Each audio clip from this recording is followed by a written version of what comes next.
What's that? I got all that workout stuff and I practiced on you. Literally did my best to sit on your back. It was the race, so I wasn't really sitting. I was just kind of like, on top of you. But still, did the whole, you can do this and all the things. That's physical touch. That's partial massage. That can always lead to something, which we've discovered and have talked about and other people have co-signed on. And your response was, why would you get something that you couldn't do by yourself? Negro! To have your help. Like, the whole point was to have your help. And you're like, go back to the TV. And it's like, do I need a neon sign that says, this is foreplay? I didn't. I know you didn't. That's why I'm telling you now. Welcome back, everybody, to the Hot Seat Podcast. You have your host, Q. And I'm Flo, where we talk about various topics. And today, we're going to talk about one in particular. And I guess the theme, if you will, is communication. I know we've done an episode already on communication and radical transparency. We talked about different forms of communication and how you can be effective in that and how that can tie into a little bit of open and honesty, because you have to put yourself in that position, yourself, and that space created to communicate authentically as you can, expressing whatever it is on your mind. But communication seems to be the theme of this particular episode. But again, can I just quickly say before you move on that yes, we are also having breakfast. I don't know. Oh yeah, it's been sponsored by Farmer Boys. We appreciate you guys' sponsorship for this episode. In all honesty, we're just eating Farmer Boys for breakfast. There's no sponsorship. No. I mean, great though. That would be great. Yeah. They have amazing food. Fresh. And that's all I wanted to say as I start eating. I don't want to be like, really? Like, no, this is real food. I'm going to be eating and drinking as we have this conversation. Back to the topic at hand is communication. But we are going to go into our first segment, as we do, which is crazy enough that it revolves around communication. Like, it's crazy how this works. But before I move on, big shout out. We got to give love to the village. You guys always supporting. We saw the comment, Miss Number One Commenter. You know who you are. Appreciate it. And also, we have a question. Got our first question as well at hotcpodcast@gmail.com. So we will be answering that question at the end of this episode. And continue to subscribe, like, share, all of those things. We appreciate all of you who are doing that, who are listening in on our bi-weekly podcast. As we do, we're going to be honest, open, and transparent in any topic we discuss, ranging from blended families to parenting, friendships, and all in between. So this story with the Living with Q Flo segment, we'll throw some adjectives out there. Irritating, frustrating, inconsiderate, selfish, entitled.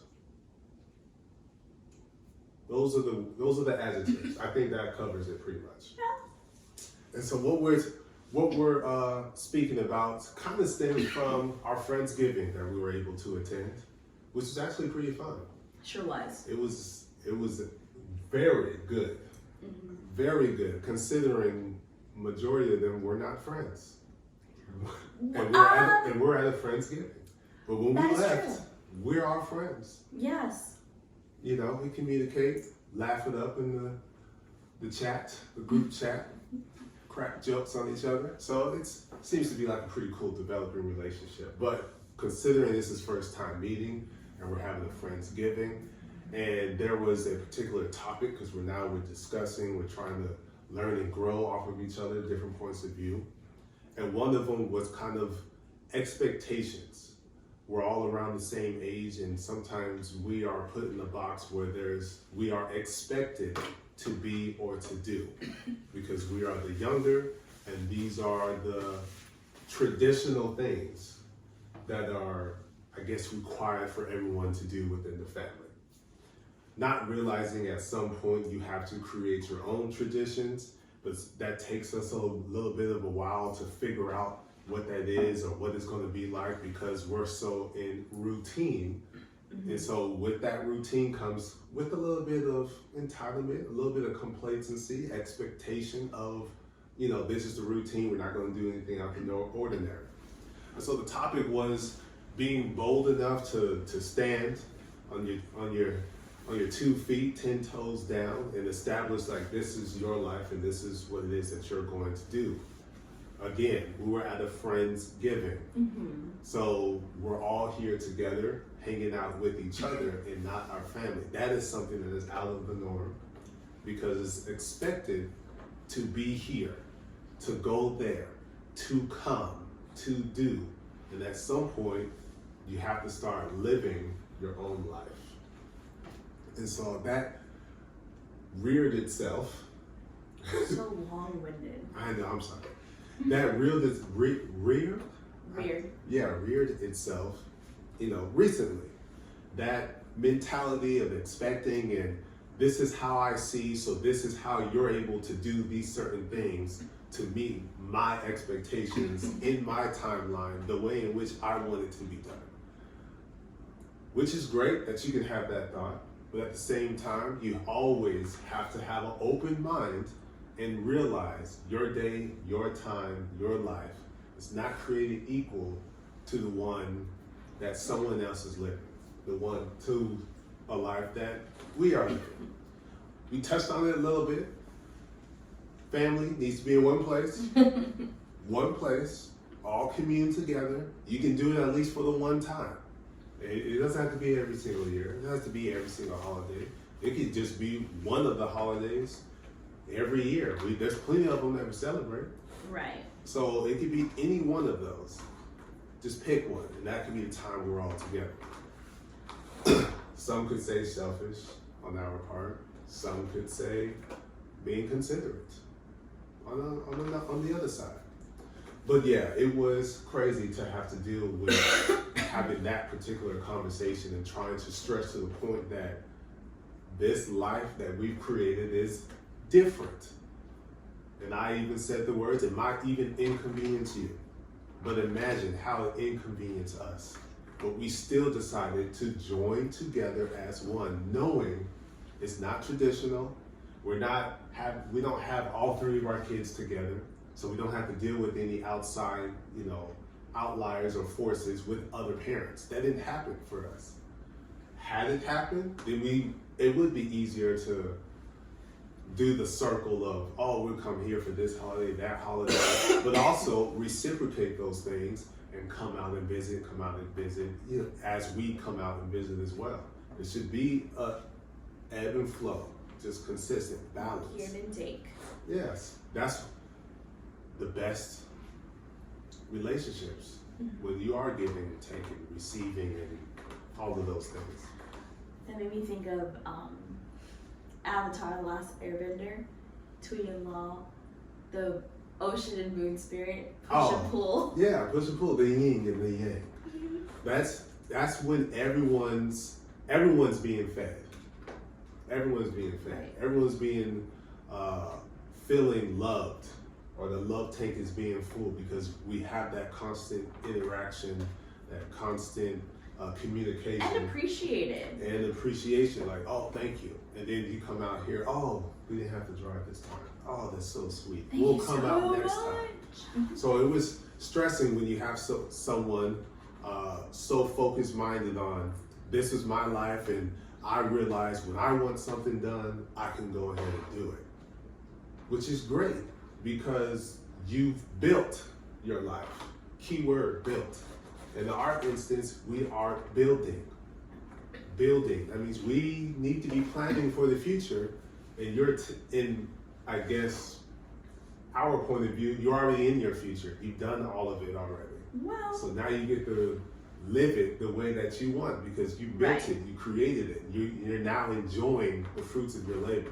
We're still in the field working. Yeah, we're still laboring. So, yes, so to have or expect us to always do the driving and all of this stuff, to work on your schedule and your timeline when you want things, it doesn't work that way because our situation is unique and different, and we enjoy the unique and differentness of it. It's irritating at times, as you very well know from the last episode, but it's a life that we chose, life that we're building, and we're trying to find ways in which everyone feels appreciated. I don't know if I would say that I enjoy the uniqueness Of our family? I enjoy our family. Yeah, and it's uniqueness. I understand the uniqueness and I can appreciate the desires of all. Yeah. But I wouldn't say I enjoy. Okay. I enjoy the family, yes. But not the unique challenges that come with it. Oh. I enjoy challenges and situations. That one irritated me because trigger words were used. But beyond that, what? I find a lot of challenges, not necessarily to be triggering, but No, I said they used a trigger word. I know. Oh, okay. I'm saying I enjoy challenges. I mean, I'm okay with challenges. I don't find them triggering, even if trigger words are used. But challenge, people challenges that come from other human beings, incite a different aspect of my character that most are not privy to? Yes, I was gonna say it, but then I was like, oh shoot, is he gonna be like, oh, there goes the British? But yes, privy. That most are not privy to, which I personally am. It's not something that I'm trying to hide or that I do hide. It's just it can be a bit overwhelming for people the first time that they experience it. Is all. Yeah. So yeah. Saying all that to say, you gotta do what you gotta do. What works for you works for you. Yes. And sometimes that means making other people unhappy. Yeah, because the priority, as all young men are taught, or attempt to be taught, sometimes we're slow. As we learned in Bridgerton, sometimes it takes a moment for a man to realize his errors before he comes and apologizes. So, yeah. For us, the focus in the priority number one is the family and the family's future. So that should be the focus. Not frivolous things, outliers, because this is what you want done and it's got to get done now. Well, if you're so passionate about it, then you make that extra effort. I want to do, or I want to come, then you come, or you make happen, or you do, because you realize, because your mind and your eyes are open, your ears are open to hearing the truth of someone else's life, that, oh, that is a little bit too much, because all that he's trying to do, all that they have to deal with. Mm-hmm. All, because it's not like you don't know. None of it is a surprise. We're a blended family. Everyone knows this. Everyone knows that we have other parents that we have to communicate with and the kids have to go see, or we're trying to communicate, reach out to them, figure out what's going on, get feedback, figure out when we're going to meet and greet because 2020, because finances, because cars need to be maintenance, aka mine needs to be currently. So all of those things play a factor into it. And we want to make sure everyone is safe, everyone has their time, all of that stuff. But the focus is this side. So that's pretty much what it is. Sorry, I would say the new focus is this side, because before we were Not that we aren't at all now, but before we were very focused on making sure that everybody else had the time that they felt they deserved with the children or with us. Mm-hmm. And now we're at a point where, okay, we deserve yes, time and that's not with us. That is not your routine parenting of, did you brush your teeth? Did you wash your face? Did you go take out the dog? Did you clean up your room? Did you do your chores? Did you do your homework? Okay, now we're going to go do this and we're going to go do that. Okay, now we're done. Okay, now let's eat dinner. Let's go to sleep. And then let's do this all again tomorrow so that you can get to school and continue on the... Mm-hmm. There's more to living life and parenting than that routine, that mundane routine of the week. In those 12 hours that you get, or for an example, it's dedicated to, 3 hours out here in LA, 3 hours out there in the desert. The rest of the 6 hours, we're gonna break it up evenly because you get to go with your mom, you get to go with your dad, and then we just don't spend time. And then you have the to 5 of us. factor in travel. Mm-hmm. Get on the road. You have to drive. And LA to anywhere is always a long trip. Oh yeah, It's 16, always 16 miles is an hour. Which is crazy. I know, it's irritating. 16 miles is 20 minutes only in the middle of the night. Which there's no need for us to be out in the middle of the night. Mm-mm. So yeah. So again, we got to prioritize and focus, and we want 5 of us time. I know we said it the last episode, but we're reiterating it because again, this situation reared itself up. Again. Again, this is what we don't get the time. We have to make the time. Our kids are growing. We want to be there, have that time to communicate and have this stuff. Not their minds set on homework and then going out with friends or going to parents or going to grandparents or going to auntie or cousins. Because then now we're not able to instill those monumental, foundational morals and ethics that we want them to take out into the world when they leave us, when they leave the nest. So yeah, long story, but it was the story. Because it's kind of like, again, that communication. This is your desire, this is our desire, and this is why this is our desire. Communicating that, and then seeing if you guys can come together with a clear understanding and Compromise, and there is no, oh, my feelings are hurt, or oh, the grandkids are crying, or cousins are crying because they never see each other. All of that stuff. We have a clear set plan and structure in place to where we have our time, because the first 3-4 years of our relationship / marriage has been us commuting everywhere. Just going everywhere. Yeah.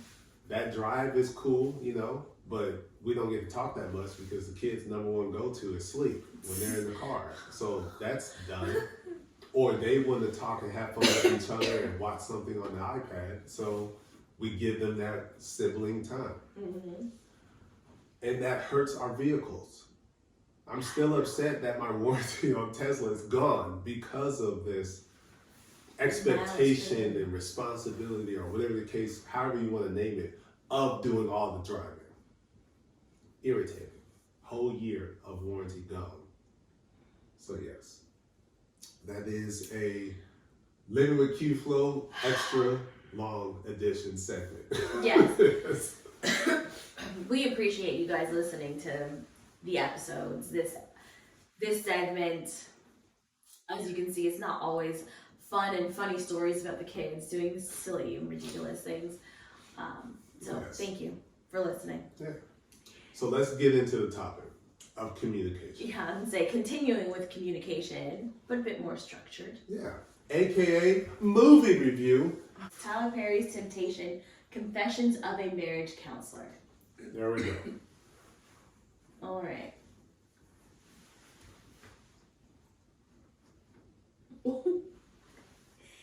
Yes, I understand what this means. Anyways, so when Flo first brought up watching the movie, I was like, okay, I don't know if I've seen it, which is my usual go-to because I usually haven't seen whatever movie it is that we're gonna watch.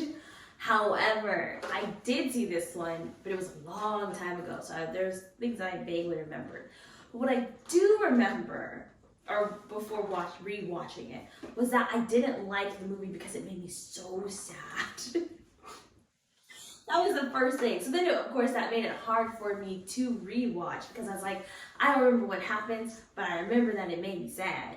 So, of course. But then we sat there, watched the movie, and after listening to Kevin and Melissa Fredericks on the Love Hour and getting all, you know, Marriage Be Hard. Right, Book and is reading, still out for sale. Buy it. yes, and reading Marriage Be Hard, because the first time that I watched the movie was before any of thoughts of marriage or the Love Hour or their, like, it was so long ago. So of course I'm watching it with, oh, I've had a boyfriend, understanding, which is not the same thing, obviously, especially when you're younger. So that was the first time I watched it, and then now watching it, having the exposure to other married couples, having the exposure to being married myself, learning from the Love Hour and Marriage Be Hard, the Fredericks book.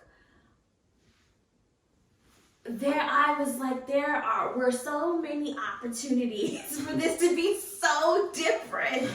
There were so many times. And the worst part about it, which I don't know if you were irritated by, but something would happen and I'm like, see, that's a perfect time for them to sit down. They could have had the feelings wheel, and Flo was just looking at me like, it's a movie. Yeah. They don't have, no. And I'm like, I know, I'm just saying, this didn't have to happen if they had just talked. Yeah, let me set the stage. This movie came out in 2013. So, in comparison to me, that is 4 years after graduating high school. I think you're in college, just like me. Mm-hmm. Okay, got it. So, it's starring Journey Smollett Bell, because I forgot, she's married now. And Lance Gross. Lance Gross, we all know from House of Pain, great actor. And then Journey Smollett, the Great Debaters, the whole bit, just awesome work. And so they met each other at church. So this is where I'm drawing similarities when it comes to our marriage. Mind you, our relationship, not marriage. Mind you, they're like babies. They're like 5, 4, 5, 6, right, somewhere there. We didn't meet till I was 10, 9, somewhere in there, and she's like 11, 12, whatever. And so they've known each other their entire lives. They go ahead and get married. Then they move out of the South to New York. New York. Yes, I want to say it's New York. Yeah, I think it's New York. I think. And now they're in marriage life. All they know is each other. They're strong in the Lord, strong in the faith, and what it is that they focusing on doing in their life. You have the character Judith. She's just kind-hearted, oblivious, innocent. She's not oblivious. Oh, well, okay. I guess. She was sheltered. There we go. That's the word. Sheltered. Very sheltered church girl. And she wants to become a therapist for married people. So that was her focus, being a marriage counselor. That she wanted to have her own practice. And so her first kick after graduating is going to be at a matchmaking agency. And of course, you're going to need some type of therapist in there to find the qualities together. In our today's society, you can call it marriage at first sight. So she was kind of doing that type of thing, but for a dating app. Right. A dating matchmaking She created agency. the questionnaire that they use so that they can match their clients. Exactly. And then her husband, Bryce, He wants to be a pharmacist with the dream of one day owning his own, shop, his own pharmacy, drugstore, the whole thing. And so they're just in love, having fun. You see all this in the beginning, and then real life starts to kick in. Now, mind you, they've known each other from kids all the way up until, so this is like 20 years maybe. Probably a little bit more. And they don't have any kids. No. Because they're focused on, reaching their career goals. And so from there. Now, I was going to say, it wasn't so much that real life set in, it was more so that they got, as you say, complacent. And they had this routine that was monotonous. Judith ends up being rudely woken up. Rudely awakened? Yes, by a potential investor. I don't know what his character is technically. Harley. Well, he's an investor or he's kind a of partner. You can consider him kind of like a Mark Zuckerberg. He created where high school people, I think, can connect on the internet or something. Pretty much like a Facebook. That's where Harley is. Right. So, but would he be the partner? No, he's coming in to invest in her jobs or who she works for, the boss, the company. Right. He wants to invest in it. He's trying to find the value. Before that, you have this younger individual by the name of Melinda. Melinda comes in because Bryce helps her get the job at his pharmacy with the elderly white woman who is hilarious. Exactly, hilarious. Who is the owner of the shop, and she's a pharmacist as well. So he gets her, into the job. So you're introduced to her, and her character, and how they discover. Are we gonna tell them the whole movie? That how she's yes, because this all ties in. How she's kind of on the run from an abusive boyfriend. You can go ahead with Harley, the investor. Okay, so can I just say my intent was not to share the whole movie because I would hope that they would go watch it. Yes, we're not gonna do the whole movie. You are giving them all of the detail. They don't need to watch the movie. Giving you the details so that they are enticed to watch the movie. That's not how you do it. It is how you do it. But continue. Anyways, so Harley is this suave, well-off individual who's supposed to be trying to invest in, I can't remember that lady's name, but invest in the company that Judith works for. Trying to bring it up to date and into the 21st century kind of a thing, getting an app or putting it online or something. I'm not sure if it was both or one or the other. And so the owner of the business solicits Judith's help to partner with him to get basically her questionnaire in a format so that it can be used on the app or the website. Any questions Harley has, Judith is the one to answer it. Go ahead. I mean, I would interrupt your whole conversation about Melinda. Anyways, so in them working together, he takes an interest, a personal interest in Judith, and uses the opportunity to ask her questions about herself / the business, just to kind of get to know and understand. And he does seem to have a basic knowledge of like body language. So he feels I lost my words. He feels like he has a right to ask certain questions, like, oh, you seem a little upset today, X, Y, and Z. And so just being a regular human being, Judith will answer some of the questions, not thinking this person is scheming. He is scheming. AKA oblivious. She's not oblivious. She didn't know until it was well known. Well, I wouldn't even say that, because when she knew, then she started dropping hints about my husband. Yeah. So she knew, she thought he was just being kind, but realized he had a plan. So that's pretty much Harley. He's a schemer. Schemer. And he scammed her. Yeah, master manipulator. Mm. And so, in his own creative way, he drew her in, and that caused issues. Yes, he was her rude awakening. Yes. He opened the door to a whole world she never knew existed, partly because of Judith and Bryce's relationship being so routine. There's no spontaneity, there's no on the whim, there's just, oh, this is what we do day to day. We're gonna go on a date. You know, we're gonna go to the $5.99 buffet today because that's the spot. You know, just little stuff like that.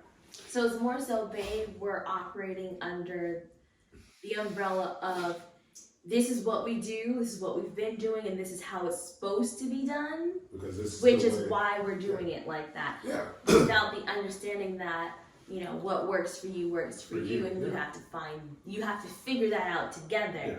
So if it's, what did they say? Going to the bedroom and fluffing up the pillows.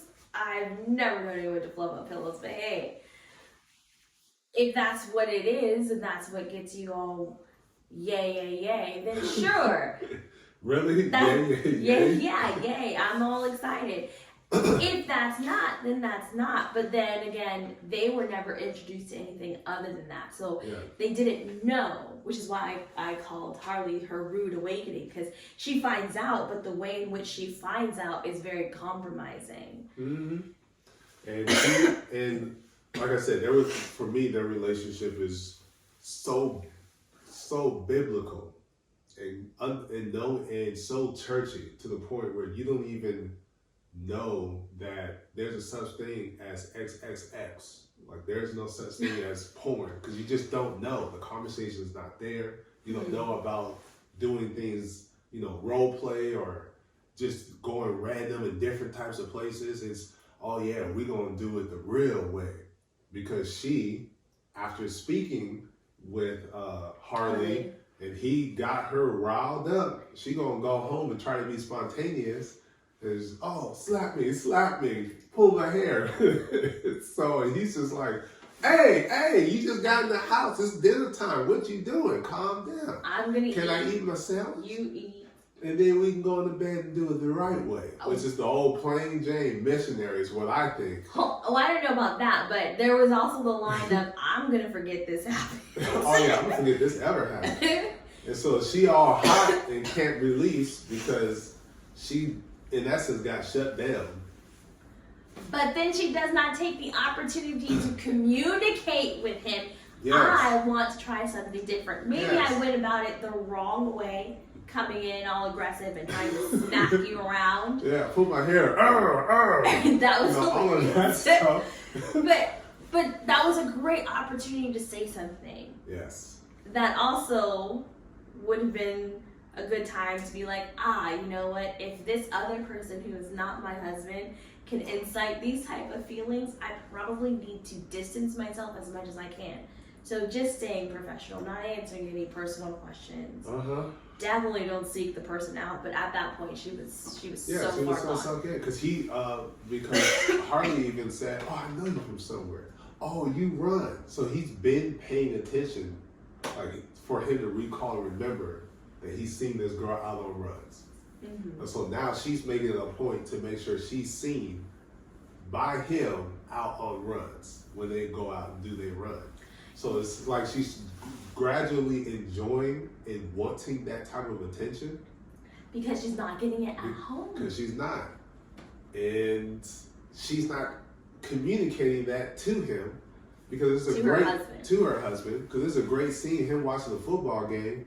And she clearly just walks out the house, doesn't say anything to him. She does speak to her, Judith does speak to her mother, saying that she has to go to work, she has to go in. But her going in to work was going to go see Harley and doing stuff that ain't supposed to be done. Yeah. And that's where Harley pulls her in again because that meeting was the introduction of, I'm assuming, cocaine. It's, you know, the powdered sugar. So, and that is just continue to further spiral. The mother is there seeing and witnessing and trying to give her that forewarning, that sign. Don't go down this path. This is not the right path to go down. Right. Come on, talk to your husband. You know, do what needs to be done, but communicate. But by that point, she's so far into it. Yes, so far into it and Bibled out. Because again, her eyes have been opened to something else, to where she doesn't even go back to, you know, the biblical mind and read, find something, get some encouragement words, go to church. They haven't been going to church. Mm-hmm. You know, all of that stuff is like different cracks in the foundation is happening. And then, like you said, Harley, he comes and kicks the door down, and Bryce doesn't. He has no clue. He was oblivious. Yes, he was oblivious. He was oblivious. Blinded. And it's so sad because once he finally finds out, or once he realizes, it is very late. But you can tell that he's like, no, like, I want to be with you. Like, I am still in this. And it's like, yeah, but see, you should have been paying attention when she came inside the house trying to smack you. and tell you to smack me and pull my hair. Yeah, like, arr. that was the first sign of, for you, something is different with her, or we need to do something. Like, something is not right. Not only that, she's dressing different. Right. She did. He wasn't even paying attention to the fact that she's dressing different. She dressed differently. She was wearing a little bit more makeup, which oddly enough, she initially started dressing differently because he forgot her birthday. And she was like, I want my husband to remember me. And so she's like, I'm going to do better. But and the mama said to Bryce, you ought to get your ass whooped. Yeah, for forgetting the birthday. Mama, you cursed? That's the King James Version. Right, that was funny. But it was like the second year in a row. Second year in a row. And so she makes changes to get her husband to notice her, but all it does is get Harley to notice her more. And she thought her husband Bryce noticed her because flowers were there. And then come to find out, it ended up being Harley that sent the flowers. And that just further increased the distance between Judith. You know what this makes me think of? Bryce. What? This makes me think of Marriage Be Hard, the chapter about communication, where Melissa's like, let me explain it by telling you a story where I did everything wrong. And pretty much she like literally does. It's like, okay, I'm gonna do the things and you should know what the answer is. Yeah. And if you don't, I'm still not gonna tell you, but I'm gonna be mad. Yeah. And that's literally like me. I said it loud enough in my head, you should have heard that. Right. Because I have exceptional hearing. I hear through everything. I hear thoughts. But yeah, so I see. That's basically what Judith is like, okay, like, it's my birthday, I'm going to dress up. Oh, I think he forgot about me. Oh, he didn't forget about me. Oh no, he really did forget about me. Instead of being like, I am pissed. She's like, no, it's okay. Don't even worry about it. It's fine. It's fine. It's fine. Yeah. It's fine. Well, all the while she's screaming inside. And it's like, well, you know what? I know somebody who does pay me attention. Yeah. And it's like, someone who wants to know about my dreams and wants to see me push and go and do that. Right. It's just like, why? It also makes me think of, what's the other Tyler Perry one? I don't know. The married one. No idea. They go on a marriage retreat. Why I get married? Yes!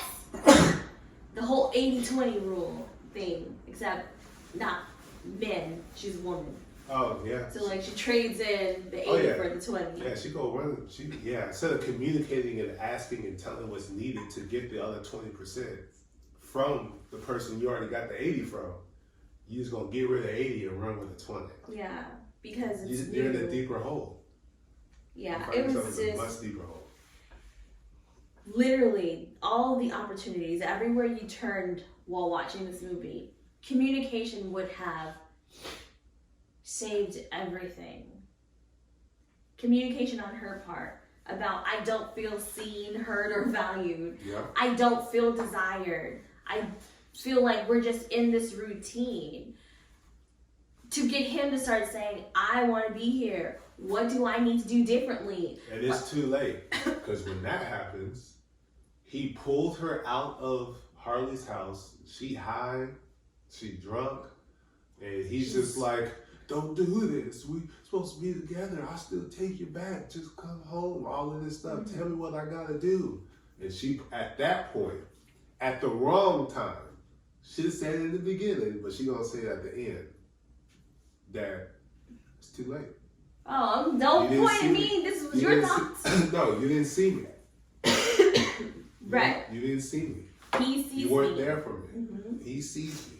And so, from a musical perspective, you could insert Jasmine Sullivan's In Love with Another Man song.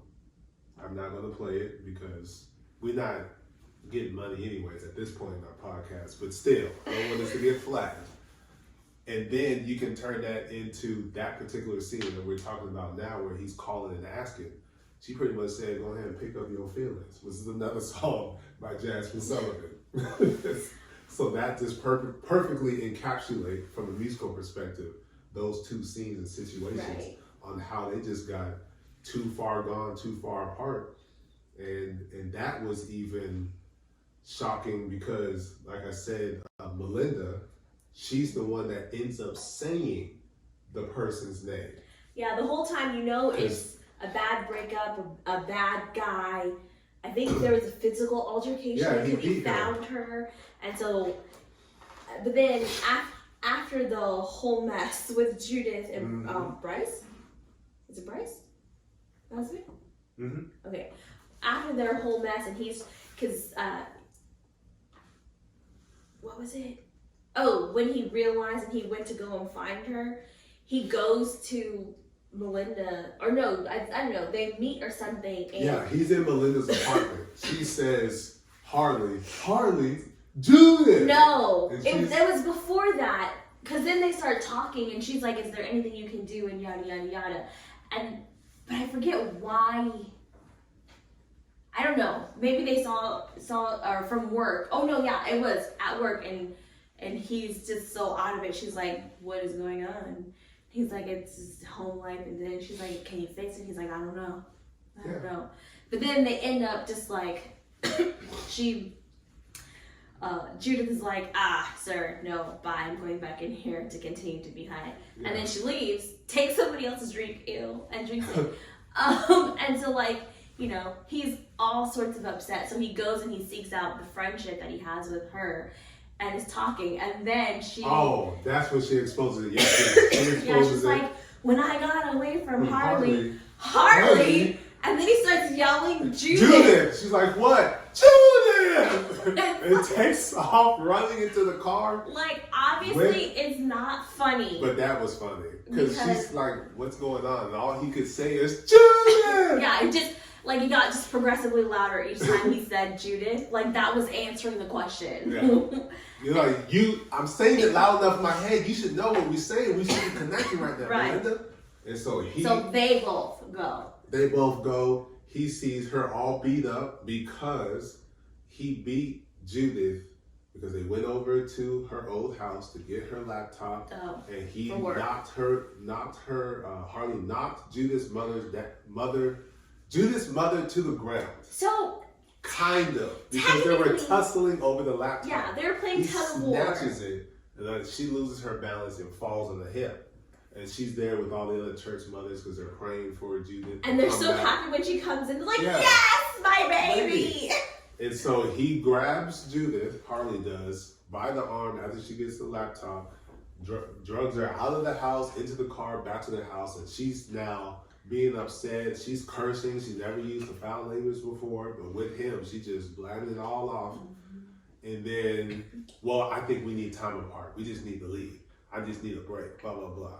So she thought she was gonna get a break, and she ended up getting punched in the face. Slapped, punched, kicked. I don't know. Yeah. But he was asleep and she was laid out in the bathtub. Oh no, yeah, she was in the bathtub, just huddled. When Bryce comes in with Melinda again to go ahead and get her out the tub, it's like, and at that point, I think he was still trying to get her back, bring it back together at that point in time.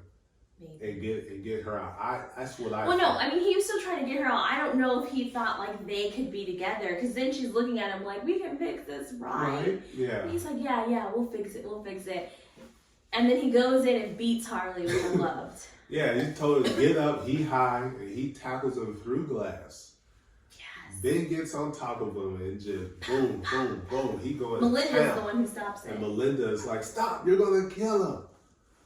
And in that moment, Melinda is now facing the biggest, demon in her life. Mm-hmm. And he was like, I knew you'd come back. All punched out on the floor. Bleeding. And for her, I think that was therapeutic because she let it go. Yeah. And so their relationship, Melinda and Bryce's, was pretty cool. And it was kind of funny. Because he does kind of run into her arms and try to get a kiss.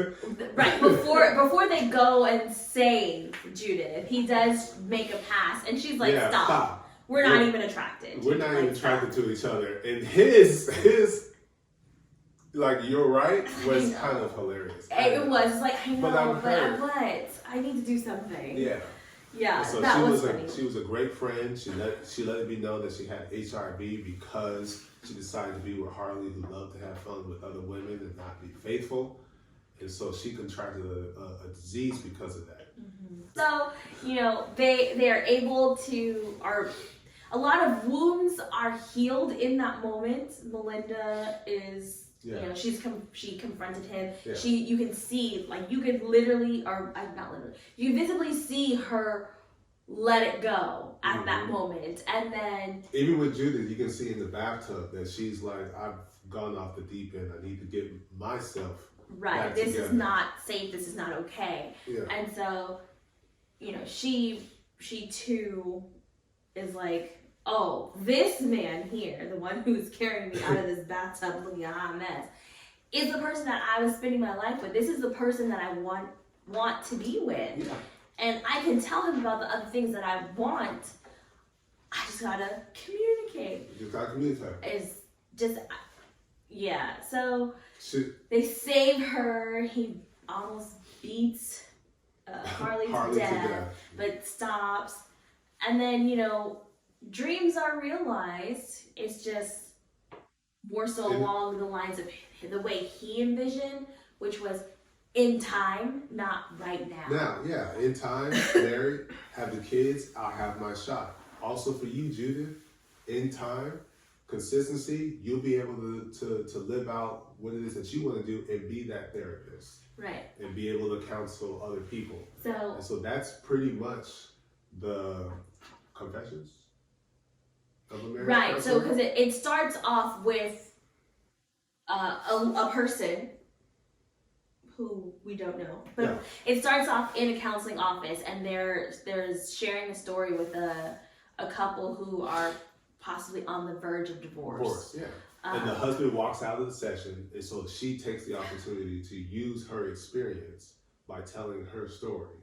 See, I'm over here trying to be cryptic, and you giving away all the tea again. We said it in the title. They're already going to know. It literally says Confessions of a Marriage Counselor. Yes. She is the marriage counselor. We said at the beginning. But the way she sets it up, it's her friend. We said it anyways.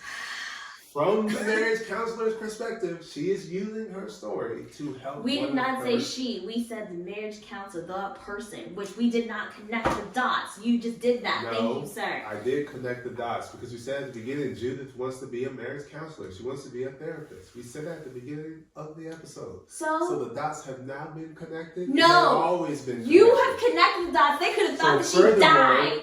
This, from the client doesn't know. While this story is being told to her, the marriage counselor is using her life experience to help a marriage from going down the wrong path. Right. was gonna say something else. Oh, so really, there were so many opportunities in this movie to stop the tragedy that happened in this movie. Mm-hmm. If Judith, and it starts with her because she was the person feeling like there was lacking in the relationship. So if she had just vocalized that, yes, it may most likely would have hurt her husband's feelings, but at least they'd have been able to have a conversation. And even if it's, I don't know what it is exactly, what more I want, but I do know that something is missing. Can we together, the two of us, no one else, go find and figure out what that is? Because then they could be going to counseling for marriage. Yeah. Say. Yeah. Because the moment Harley got her riled up in a way she wasn't used to, she could have used that as a talking point in their relationship. Exactly. To change and start to grow in a different way. And go ahead. No, because I don't want to keep talking about the same thing. I want to actually point it out. So, and then after, that opportunity is squished, squandered, and gone, when she realizes that she's seeking out Harley's attention, then it was like, okay, that was another flag. Like, I need to do something, which you can see that she understands, like, this is not going, like, this is not right, but then she doesn't do anything.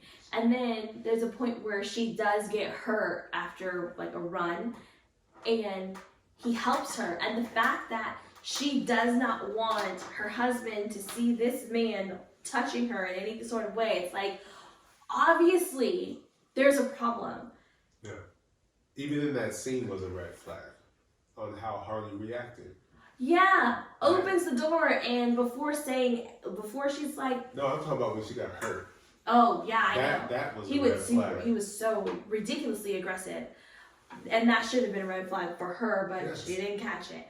Yeah. And then to further along, when Bryce comes to pick her up from his place, because he lives close to where they were running and she was hurt, he opens the door, and it's like, Judith is about to say, like, introductions. He's, hey, I'm da-da-da-da. So you must be... So this is not, like, yes, this is your house. For you, the alpha. Yeah. The situation, act like you the big dog. Exactly. And so there's so many things. I will give Judith kudos on the fact that when they went out for their dates, there were some guys, and they did like cat call, and they said something offensive to her. Yeah. And so she was going off, and Bryce is like, hey, no, get in the car, let's go. Yeah, you take y'all sales to church. Right. All of the things, she does vocalize to him, like, I did not feel safe in that moment. Like, and he explained, like, I don't know what they had. Like, they could have had a gun. Like, it could have been a worse situation. I felt the best thing for us to get out of there safely was to ignore what they said and leave. I heard what they said. But for safety, this is the reason. She did not take that as, that makes sense. She was just in her feelings. But at least at that moment, she did vocalize, this is how I felt. This is how I'm feeling. And then things kind of went downhill from there. Because then she stopped talking. Then there was no more communication. Yeah. She didn't say, hey, I met this guy at work and he got me all riled up and now I want to do things, but I really don't know how to do things. Can we figure this out? Which there's nothing wrong with that, because you can be around different people. You can be around single people. You can be around married people, and conversations or questions come about, and you might recognize, oh, this doesn't happen in my marriage, but I'm interested in that. Mm-hmm. The right thing to do is to go ahead and take that to your spouse, not you're the one that told me the interesting thing, and I'm going to keep walking that interesting thing with you because you brought it up. No, go take that to your significant other and have that conversation, which goes back to the marriage be hard when we're talking about intimacy, because that's kind of what spiraled this situation. Find out what the red and the yellow and the green are. Yeah, your stoplights. Will do, might maybe do, will not do. Yeah. But I think more so she went She continued to seek out Harley because she felt rejected by her husband and felt like he didn't want to change or to look into any of those things. But the way she propositioned it wasn't really like, he didn't know what was going on. He was like, my wife has been attacked by a rabid animal and now she is rabid. Like, I don't understand what's happening. There was no actual conversation, and had she had that experience, they went fluff the pillows, and then the next day she's like, okay, last night was great, however, and then had a conversation, like actually explained to him what she was thinking, what she was feeling, what she'd like to try. I think he would have been more receptive, but her going in there trying to attack him was not the way to go. No. But at that point, she felt rejected, so then she like I said, she stopped communicating, she stopped saying, or she stopped talking about how she's feeling and how this other person was making her feel, which is what pulled her. She started to have an emotional affair, which led to a physical affair. Yes. And so, which led to a full-blown, I'm cheating on you while I'm married. Knowing that this is happening. And this is wrong. And I'm not sorry. Sorry, I'm going to keep doing it. But yeah, so there are plenty of opportunities for her to say, hey, this is going on. Yep. Bryce, there was plenty of opportunities for him to be like, something is going on. Something's different. Yeah, it has nothing to do with me. That is a problem. Like, he was oblivious. Somehow he figured everything was fine. She came, she tried to attack him. He dismissed it, everything was fine. Even the mother-in-law, even though I understand not to get in your child's marriage and anything like that, but even the mother-in-law could have, she could have said something, because no one was talking to him after the mother-in-law and Judith, mother and daughter, had a tit-tat in the house. Well, I think and she just stormed out, and he's just like, somebody talk to me, what's going on? Right, but see, the mother-in-law didn't, and she is not required to. I know. So then he should have sought out Judith to like, look, I need answers. Which he did, and she shut him down cold. I want to take a shower. I want to go to bed. Get off me. When she's walking down the hallway. Oh, that was after. I just want to go to sleep. But he's literally just trying to figure it out. So, yes. Yeah, but see, that's the thing. At that point in time, because the mother had been there for a while, at that point in time, she's so far down that she's like, I don't even care about you. Like, you really don't want to know. But the first time she left, that's true. First time she left, the mom he's watching the game, and the mom is like, so does she do that often? Leave late for work? And he's like, huh? She's left? like that right there was a flag. Like, wait a minute, no, why would she be leaving for work at this time of night? Yeah. But again, oblivious. Yeah. Or even the point where she's like, I'm finna just leave the table, and she starts washing dishes and goes to bed abruptly while all three of them are at the table. He could have left then and tried to figure out what was the issue, what was going on. Well, no, because he knew why she left, because of him making it seem like she doesn't cook and she's not doing her wifely duties and such things. That's why she left, and he knew that, because he's like, shoot. So that one he knew. He caught onto that one very quick. But that's in the scope of churchy relationship kind of thing. So he was able to pick up on that one. But the other stuff, he just wasn't. He did not see the He didn't see the signs. Yeah, he didn't see the signs. She didn't communicate. She threw out so many signs, so many red flags. He did not see the red flags. And then on top of that, Melinda, had she just said who, what, why, when, where, how, before forever, and yes, I know, I understand, it is a movie. But if she did, when he picked his wife up after she got hurt, that was the last time they would saw each other. Huh?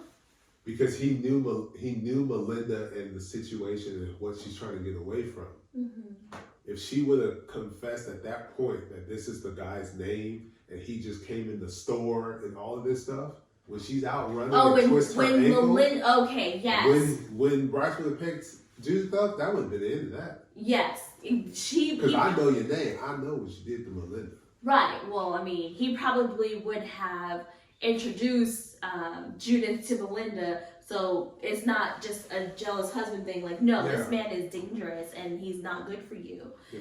Because And that would have solved, because that was before things actually turned into any type of an affair. Yep. So that's what I'm saying. Because Belinda for sure could have said, yeah, you're doing your job, but this is the type of man he is. Right, and he is. He's very manipulative.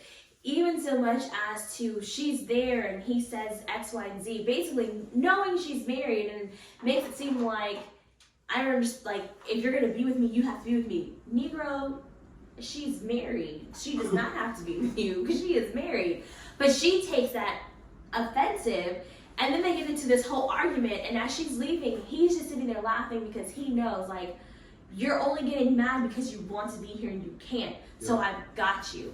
And then for them to have conversations over the phone, and it's just, you know, he's very manipulative, and she was not prepared for that. As her boss said, she is out of her league. Yep, way out of her league. And she was.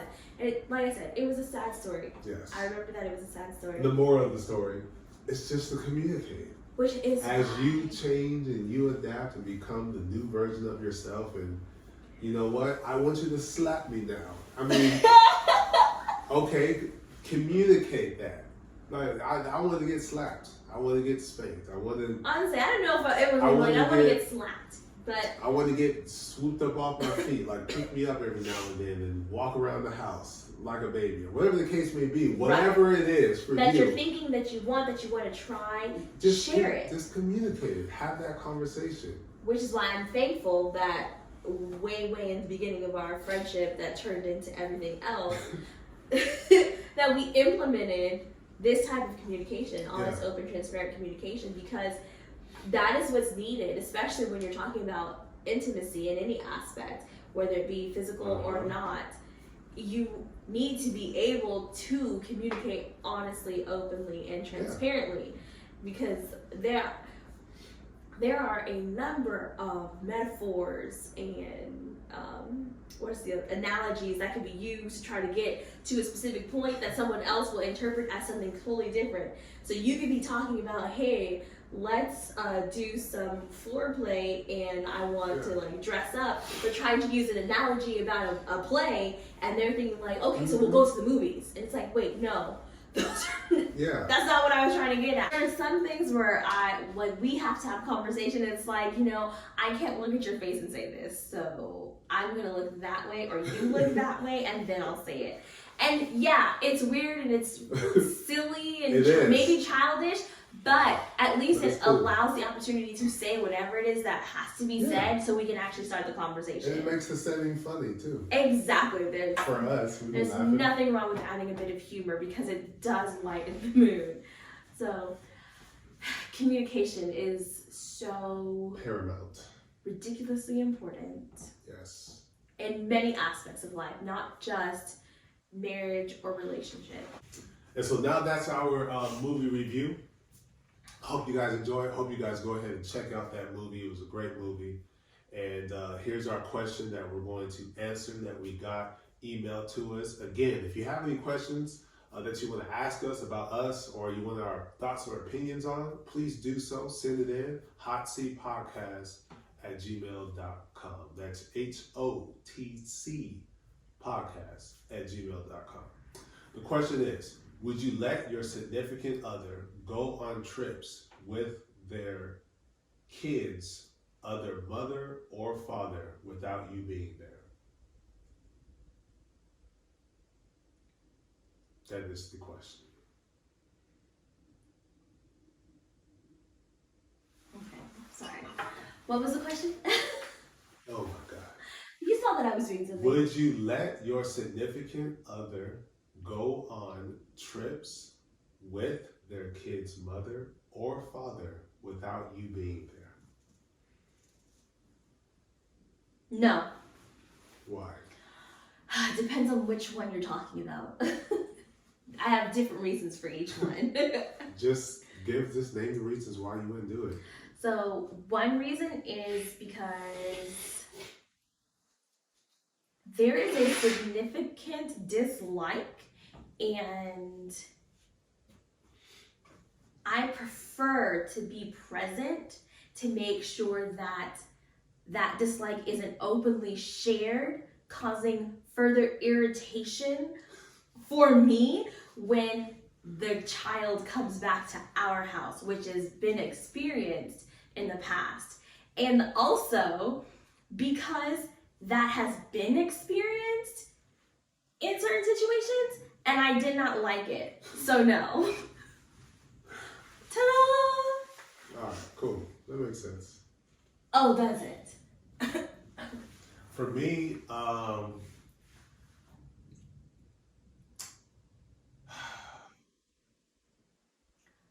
Stop acting like this is a difficult situation for you. it's not a difficult situation. You and I both know what your answer is. My answer is just kind of the response. Again, this Marriage Be Hard book is so good. So remember in the book they talked about Melissa wanting her husband to exude jealousy or like defend the honor because somebody was catcalling or whatever it was called. And he was just sitting there like, yes. That's kind of me in this situation. There's no... You're not jealous. For me, there's no jealousy. To me, I don't have to worry. I don't care. I know you don't care.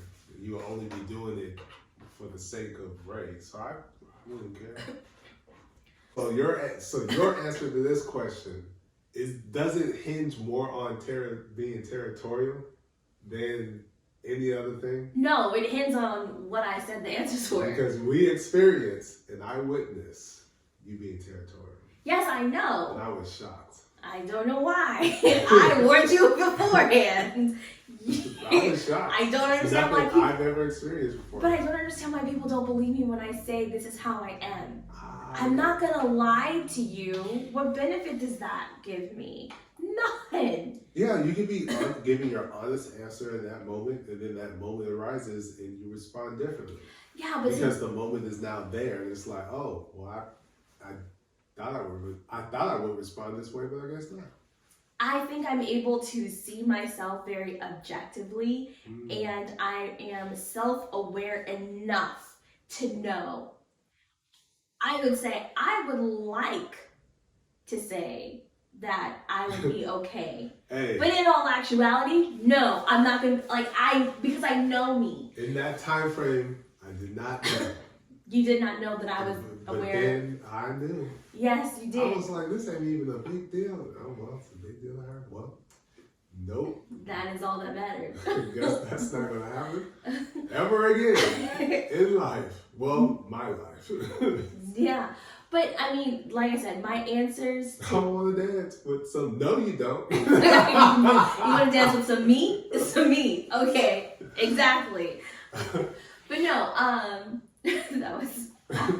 I mean, after the fact, I kind of felt a little bad, like this much. That was so... But then I was like, I'm just being myself. That was so strong. I was like, wow. Jeez, you didn't have to... Well, see, I was also under the influence of alcohol. Barely. Okay. No, barely for you, but you and I don't have the same level, okay? You and I don't have the same level. No, that is not a fair assumption to be like barely. No, but my answer to this question is not an answer of jealousy, because I'm usually not very jealous. I mean, at one point after a particular situation, there was issues with jealousy, but I have, thank God, had some healing from that, and that is no longer an issue. But I am and have always been very territorial. This has nothing to do with that. Okay.